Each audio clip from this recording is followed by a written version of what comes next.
Nós não somos brancos, não somos europeus. Somos pretos que nem os africanos. E nós e os africanos estaremos trabalhando juntos por um objetivo comum: uma vida melhor para os negros do mundo todo. A Cor Púrpura, de Alice Walker.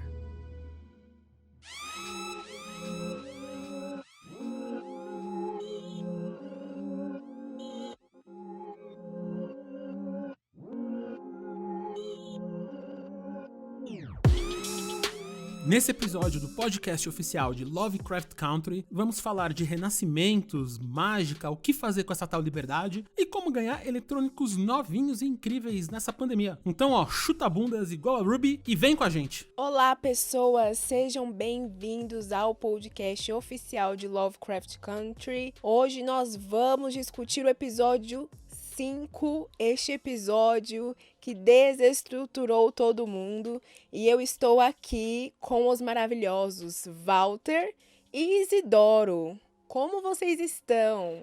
Eu não sei como eu estou. Eu tô chocado, eu tô impactado. Esse episódio realmente arrebatou de uma forma assim que, tô até sem fala.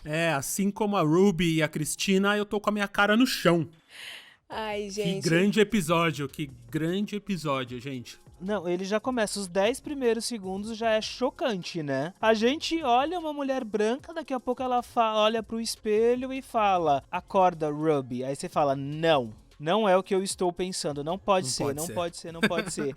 E daí pra frente foi só uma porrada atrás da outra, gente.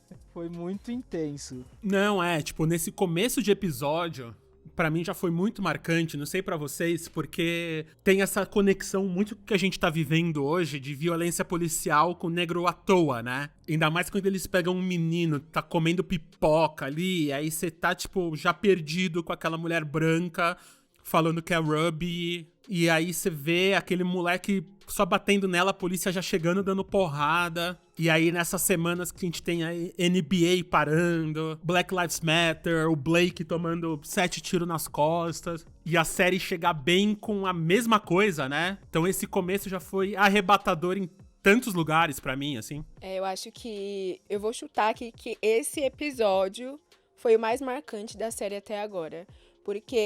Com certeza.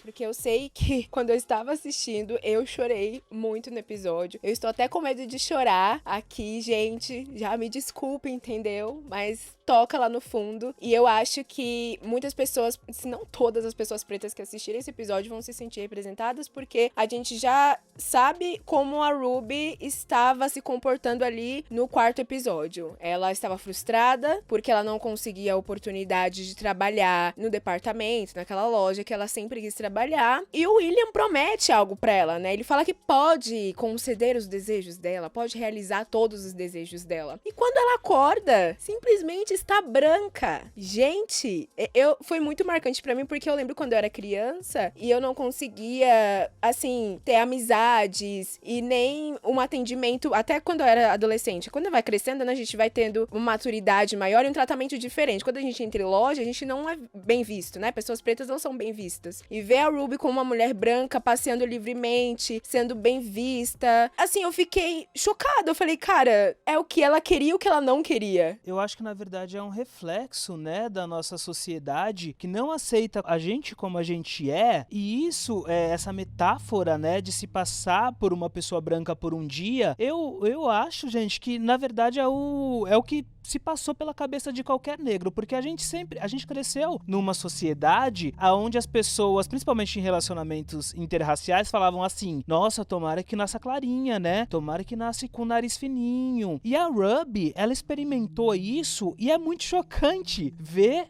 que às vezes você sofre uma violência apenas por ser como você é. E ela tá numa encruzilhada, porque ao mesmo tempo em que ela se sente sente liberta, né? Ela também vê que ela não pode fazer nada pelo garoto preto que tá do lado dela, né? Então, eu acho que muitas pessoas pretas vão se colocar no lugar da Ruby nesse momento. E eu acho que é muito legal também, principalmente as pessoas brancas que estão assistindo a série que não estão entendendo, se colocar no papel das pessoas pretas. Eu acho que esse episódio fala bem sobre isso, né? Muito, tem até uma fala do William lá na frente, que ele fala pra Ruby que ele dá pra ela a possibilidade de fazer alguma coisa, né? Assim, o William barra Cristina, né? Que a gente vai falar mais disso lá na frente nessa grande dessa grande revelação. Mas ele fala pra Ruby, ou ela fala pra Ruby, que a coisa da mágica, se não me engano, é até a própria Cristina que fala, como Cristina, pra Ruby, que a coisa da mágica é que ela liberta em você a chance de você ser o que você quiser. E a Ruby branca, ela pode ser o que ela quiser. E mesmo ela branca, ela ainda é uma mulher. E como uma mulher, ela tá sofrendo algum tipo de opressão, né? Com o chefe, com as amigas. Então, o papel de uma mulher preta, né, já tava sofrendo, a mulher branca ainda tá ganhando um sorvete de graça, tá sendo bem tratada, mas ainda assim tem algum tipo de opressão em cima dela. Exato, né? Até a Ruby fala que eu não sei qual é o mais difícil, ser mulher ou ser negra. E é muito isso, né? Tipo, como a sociedade invisibiliza e tenta apagar a nossa identidade, a ponto da gente querer embranquecer através de cirurgia, sabe, a gente negar a nossa própria existência pra ser aceito e sempre abaixar a cabeça. A Ruby, ela se entregou pra isso porque é mais fácil, mas acabou sendo muito mais difícil, teve mais consequências. A magia tem consequências, né? E vamos falar então, o que você falou, Mi, que esse é um episódio, no geral, sobre máscaras e máscaras que a gente tem que usar pra esconder quem a gente é de verdade, ou máscaras que colocam na gente pra já pré-julgar quem a gente é, né? Exatamente. Então, quase todos os personagens, como tem a metáfora da borboleta ali, né, eles passaram... A gente tá exatamente na metade da série, e eles estão passando por transformações por causa da magia, por causa do racismo, por causa de todas essas forças de opressão e de libertação que eles estão ali no meio. Exato. E aí, até quando ela fica branca pela segunda vez, tem uma fala de uma peça muito, muito linda, assim, muito tocante, que é Somebody, Anybody, Sing a Girl a Black Song, que é uma adaptação, na verdade, de um livro que fala sobre a solidão da mulher negra, né? E fala como ela pode ser tratada, como ela queria ser tratada, né? Com mais gentileza. E é muito simbólico, né? Porque ao mesmo tempo que ali está falando que a mulher negra tem que ser bem tratada, com gentileza, a gente vê a Ruby branca, negando a própria identidade. Então é uma máscara que coloca pra ela, assim como Montrose também. E aí, Walter? Fala da gente do Montrose. Vamos já tirar da frente todas essas revelações e depois a gente fala das histórias todas. Mas como é que foi pra você ver a revelação do Montrose? Cara, pra mim foi um choque muito grande, assim, porque eu realmente não esperava. E ali explica muito, né, do que é o Montrose. Cara, o Montrose é um homem gay. É um homem gay nos anos 50, sabe? E Um homem preto e gay, né? Preto, gay e pobre. Tudo que eu sou. É por isso que é importante, às vezes, a gente falar. Porque eu leio o comentário da galera, e aí teve um comentário de uma pessoa que falou assim, é relevante ele falar que ele é preto, gay e favelado? Sim, porque nós estamos falando sobre essas histórias. E como elas estão se repetindo desde os anos 50 pra cá. E nos anos 50 era muito mais difícil. Porque é um homem gay que ele... Cara... Ele foi enterrado vivo, ele apanhou do próprio filho, ele teve um relacionamento que muito provavelmente não era verdadeiro. É um peso, cara, que o homem preto tem que segurar, que é muito, muito pesado. Aquela cena de sexo, que ainda continua sendo cenas muito bem construídas, cara, aquilo é um reflexo de muitos homens que não são assumidos, que acham na violência, sabe? E no possuimento de corpos uma chance de extravasar toda a sua raiva, a sua dor e o seu amor. Porque ali a gente vê que ele está sendo violento, mas ao mesmo tempo, às vezes, vezes ele tenta ser romântico, né? Porque a gente vê sutilezas como pegar a mão e ele não consegue, cara. E isso me entorpeceu muito. Aquela cena da boate, eu acho que qualquer gay, sendo preto ou branco, se sentiu muito pertencente, porque são nesses lugares, né? Nesses pequenos nichos que a gente se encontra. E o Montrose se encontrar ali, cara, foi uma cena muito bonita. E foi quando realmente saiu o beijo que talvez ele nunca tinha dado. Eu fiquei muito, muito entorpecido. Foi muito forte pra mim. Então, dá pra ver muito essa repetição de padrão, como a gente falou no episódio passado, do próprio afeto que o Atticus tem, né? É um afeto violento, é um afeto que pega pela violência, que pega sempre a Letty desprotegida. Nesse episódio mesmo, né? Eles transam de novo e não é romântico. É uma coisa que eles estão ali na garagem e sempre tem essa coisa mais do tesão e da violência. E o Montrose, ele vai pro caminho inverso no final, né? Ele chega no começo, quando ele encontra a drag queen, o namorado dele, o par dele, e ele nem fala com o cara direito, né? Só abaixa a calça e manda ver. Pro final, ele se entregar pro sentimento, ele se entregar pra verdade, ele se entregar pra quem ele foi e pra quem ele é. E isso é muito bonito. Eu acho que essa mensagem é muito poderosa, né? A mensagem de, a partir do momento em que você se conhece, né? Em que você se entrega aquilo que você alcança a felicidade, né? E isso é plenitude. Foi muito poético, gente. Muito. E uma coisa que eu acho muito legal é que quem é fã das séries da HBO, com certeza viu The Wire, que é a série mãe de todas essas séries que você tá assistindo hoje aí, da Era de Ouro da televisão, né? E ele fazia um personagem que chamava Omar Little, que é um dos grandes personagens das séries de televisão de todos os tempos.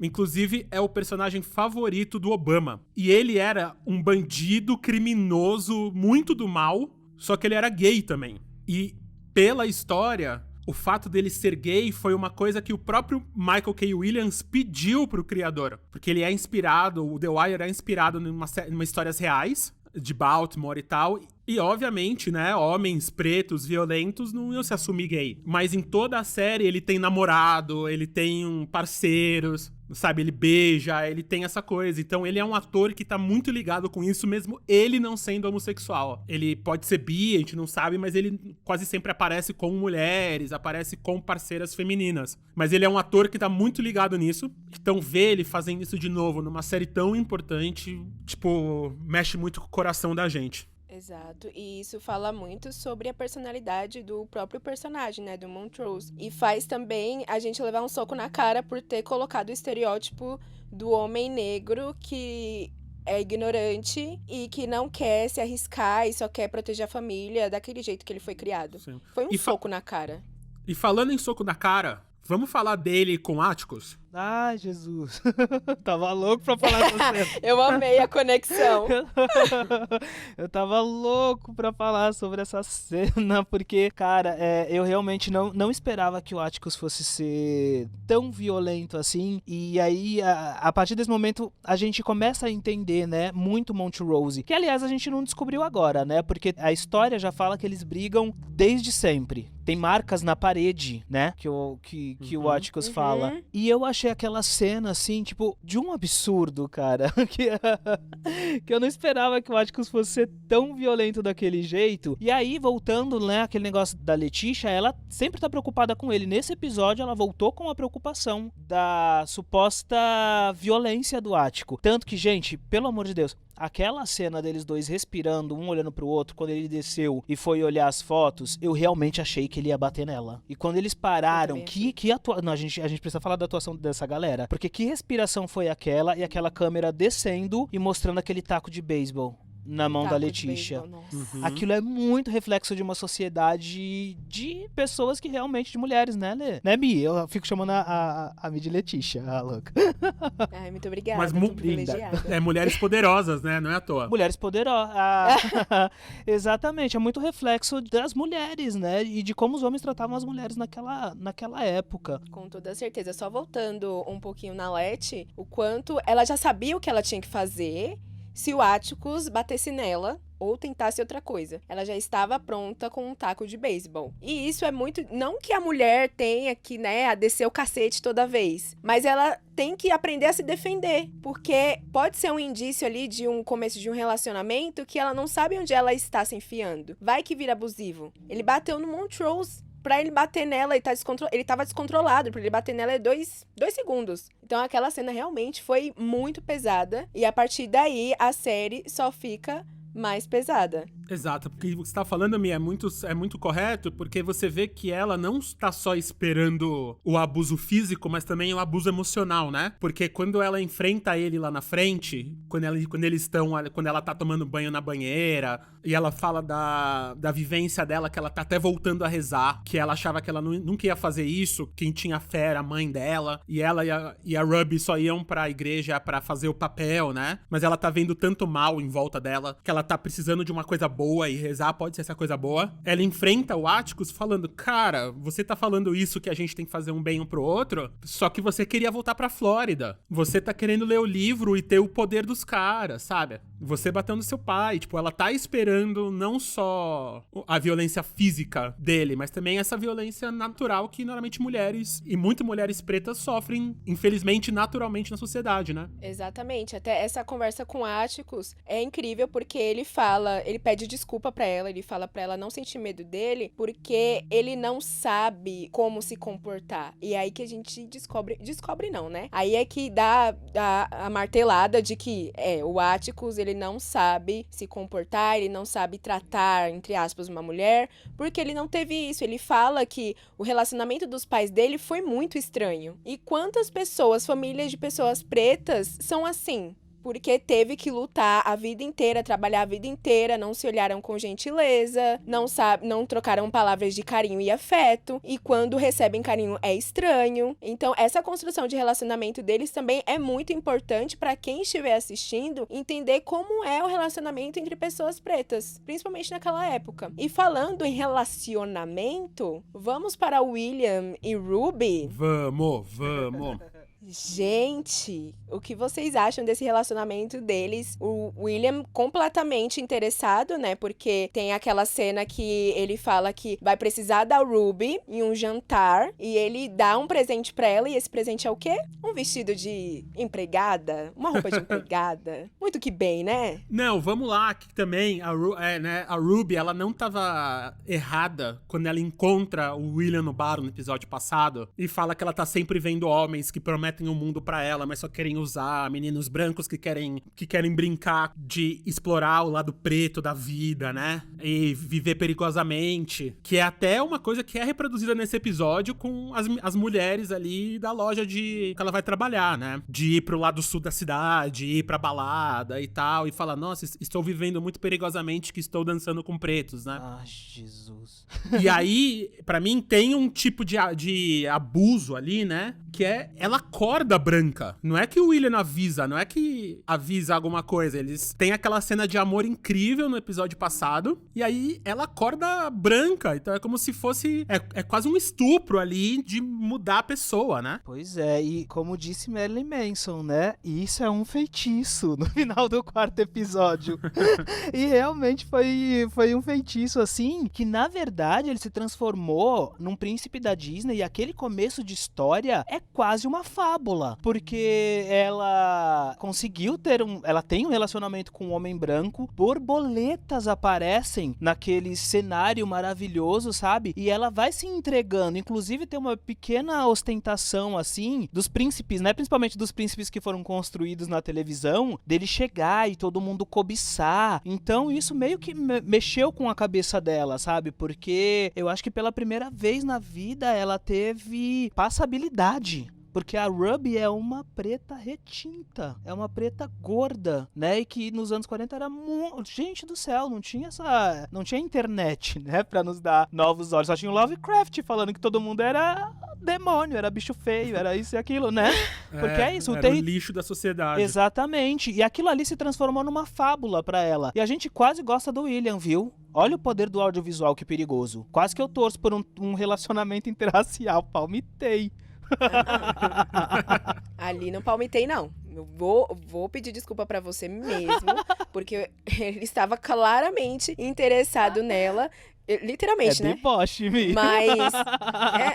Mas é sério, ele tava muito interessado nela. Ele deu o que ela queria, aquele privilégio de andar livremente, sabe? Ser livre. É isso que ele deu pra ela. Tanto que quando ela chega pra fazer a entrevista com o cara, né? Ele nem, tipo, ele fica todo cheio de desejo por ela, mas ela não é questionada. Ele até olha o currículo dela, ele fica impressionado. Imagine se ela estivesse como Ruby, não como Hillary, né? Que é o nome quando ela está branca. Imagina se ela estivesse como Ruby naquele momento. Não ia ter aquilo. Como ela já esteve, né? Porque Exato. ela fez entrevista na mesma loja, não passou, e aí ela apareceu e já virou gerente. Virou o gerente, exato. E é muito engraçado como ela acha... Sei lá, eu acho que a Ruby pensava que ia ser mais fácil, branca. Mas quando ela tá ali com as mulheres, conversando, ela vê o quão podre é. Que ela começa a dançar até, e as mulheres falam, nossa, você, acho que na vida passada, alguma coisa assim, deveria ter sido uma mulher de cor, porque você tem um gingado muito bom. Tipo, cara,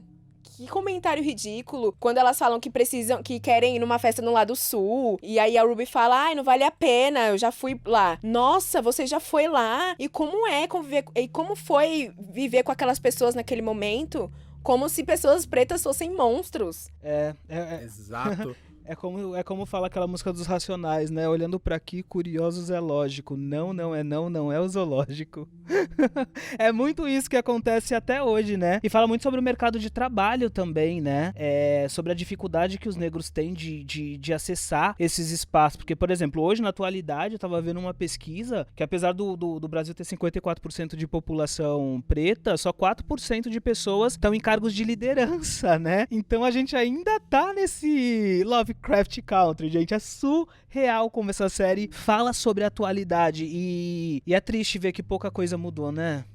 E aí você vê até o amor nervoso, né, o violento que a Ruby tem como ela tá com Hillary, com a outra menina negra. Porque ela vê a menina negra ali e fala, cara, você tá tendo oportunidade, como é que você não estudou, como é que você não tá dando o melhor de você, como é que você tá errando na hora de pôr o sapato, vai estudar que faculdade é de graça, vai se preparar porque a vida não vai ser fácil. Mas ela fala isso de uma maneira violenta, né, de uma maneira de tipo, como um chefe branco falaria, né, de tipo, vai fazer.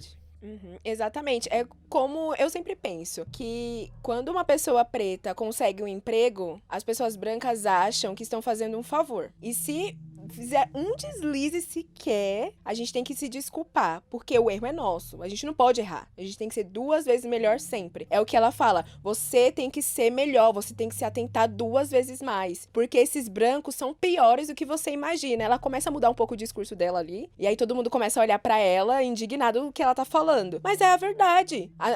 Nós, pessoas pretas, fomos criados para ser 2 vezes melhor.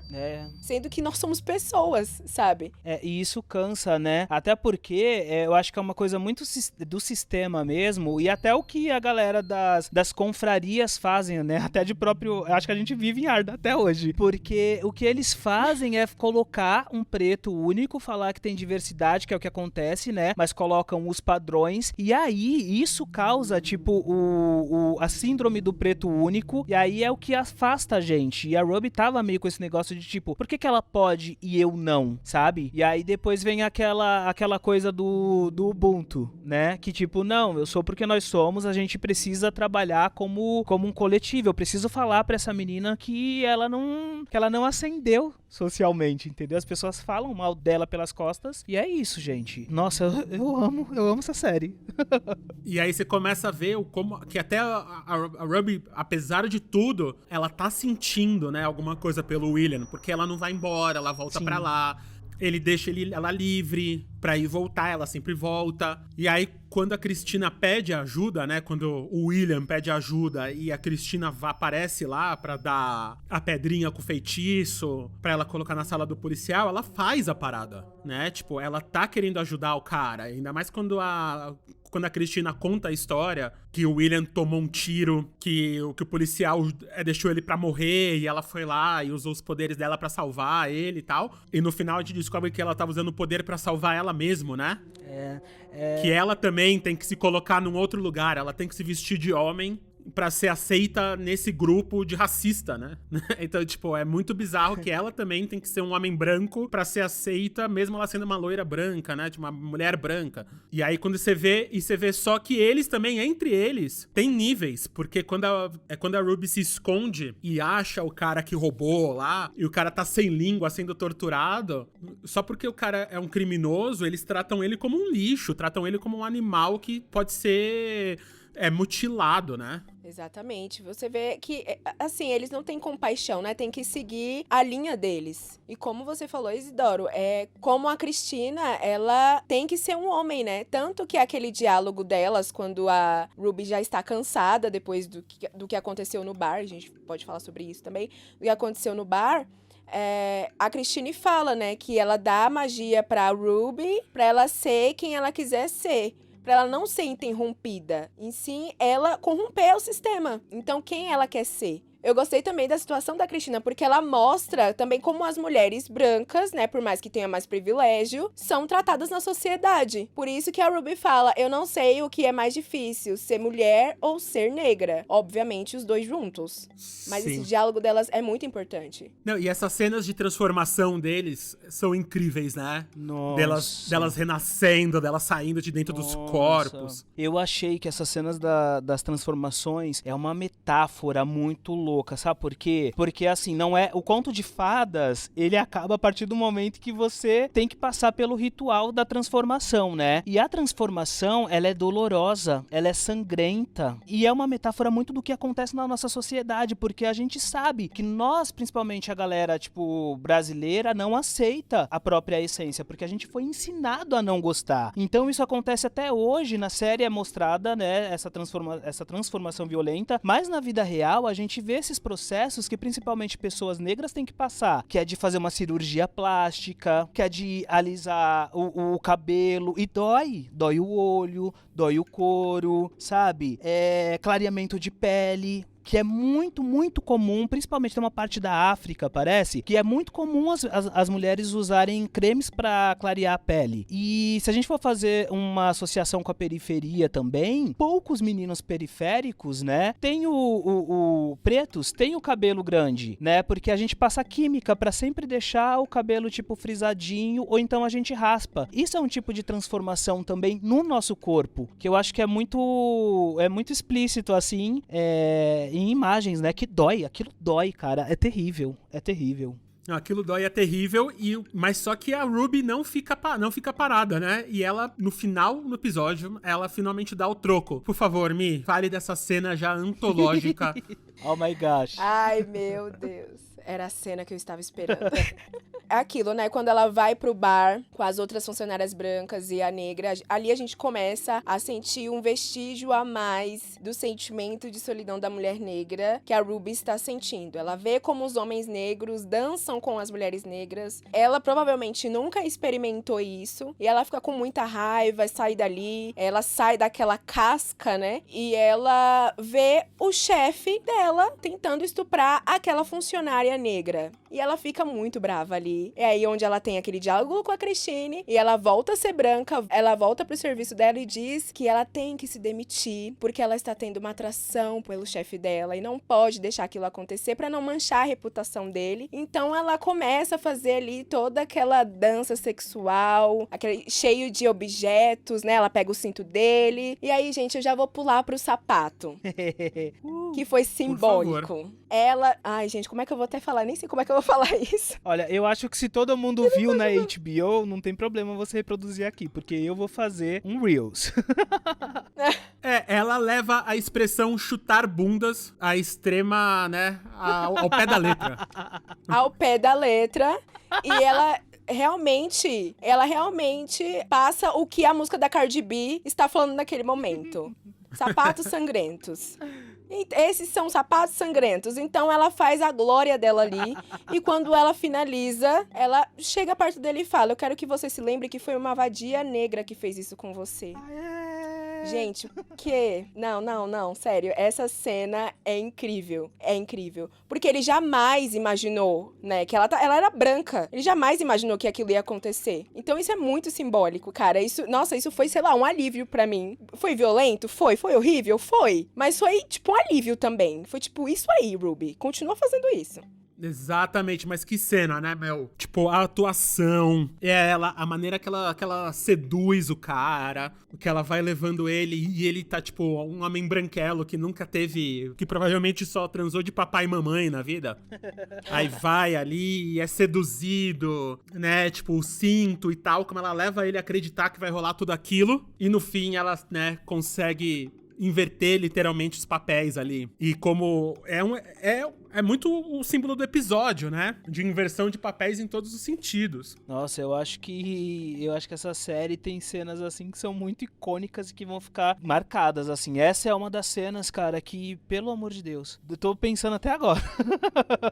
Sim, não, incrível. E aí junta isso com Montrose, com as drag queens, né? Que coisa linda, as drags pretas, todas montadas, né? Nossa, cara, muito poético aquilo tudo, muito poético. E a gente tem que falar também sobre as trilhas sonoras, né? E na verdade, voltando só um pouquinho, a cena do primeiro sexo com Montrose, né? É interpretada pelo Frank Ocean, que é um rapper, assim, que em 2012 assumiu a homossexualidade de uma maneira muito linda. E a música fala muito sobre você tá trancado, né? Tipo, no seu próprio corpo e não poder extravasar quem você é. E aí a gente chega naquela cena linda daquelas drags felizes, sabe? Tipo, é muito poético. É muito poético. Além de ser muito didático. É que eu gosto de ser didático também, né? Então a galera que tá assistindo não tá esperando que aquilo aconteça. E é muito importante pra que a gente tenha essa discussão agora. Então, eu acho que acertou muito em cheio, assim. Misha, te amo.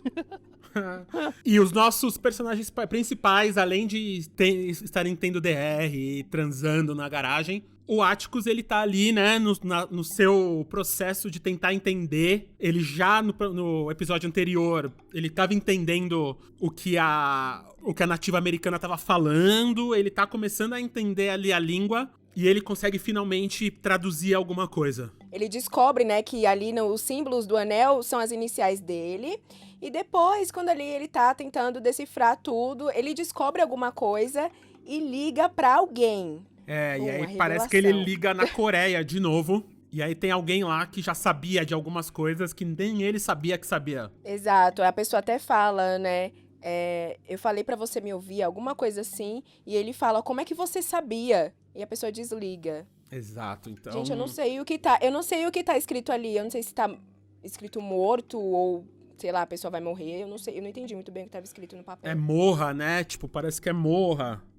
Tipo, die, morra. Então, tipo, ele já tá ali, e aí o símbolo que ele tá traduzindo é o mesmo símbolo que tá na pedra que a Ruby coloca lá, que provavelmente é o único símbolo que eles conseguiram traduzir, que é o símbolo de proteção, mas talvez é uma proteção reversa, né? Tipo, a gente tá começando a entender que a mágica tá rolando, e uma coisa que eu gosto muito nessa série é que a mágica, ela é tratada com seriedade, né? Não é tipo uma coisa... Não é a mágica boazinha, não é a mágica conto de fadas. Tipo, a mágica existe, pronto, pode ser usada pro bem e pro mal. A gente não precisa entender muito o que acontece, porque é o que acontece. Então é isso, gente. Que grande episódio. Eu não sei vocês, mas eu já vou ver de novo esse episódio lá na HBO Go, né? Se você não assina a HBO Go, assine. Você pode ver qualquer hora, você pode ver até o Omar, que a gente falou dele aqui lá no The Wire. Pode também ver o Watchmen, outra série incrível que fala sobre a condição do negro, série que tá indicada aí a dezenas de Emmys, né? Pra mim, a grande série do ano passado. E tem a promoção Descubra, né? Se você é fã de série como a gente, você pode ganhar uma porrada de coisa, né, Mi? Exatamente. Você pode participar de quiz sobre as séries mais incríveis da HBO. E aí você concorre a smartphones, notebooks, TVs, tablets. Quem não quer ganhar esses eletrônicos em plena quarentena, né? Exato. E aí é isso. Então baixa aí, assina, que vale a pena, se não só pra ver Lovecraft Country, pra ver o catálogo incrível da HBO que tá aí. Então, gente, eu nem vou perguntar pra vocês o que a gente espera dos próximos episódios, porque, real, não tenho o que saber. É imprevisível. Né? De saber que a Cristina é o William, que o Montrose é gay. Nossa, é tanta coisa que aconteceu nesse episódio. Nossa. O que vai acontecer com a Ruby, o que vai acontecer com a Hipólita, né? A gente nem falou direito deles, que eles voltam, eles estão indo pra Arden. A Hipólita e a mãe dela voltam pra lá. Nossa, é tanta coisa que a gente podia ficar 2 horas aqui falando. Nossa, com certeza. Mas a gente tem aí o episódio 6 pra voltar e falar aí para vocês. Então, acabou o episódio 6, semana que vem. Volta aqui pra ouvir a gente no podcast oficial de Lovecraft Country. Brigadão aí, gente, e até semana que vem. Um beijo, Até, gente. Tchau, beijo.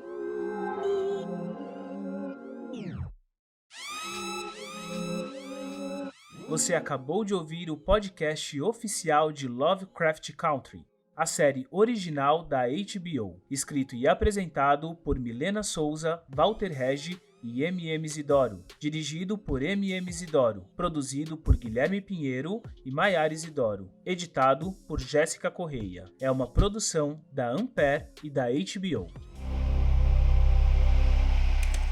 Ampere.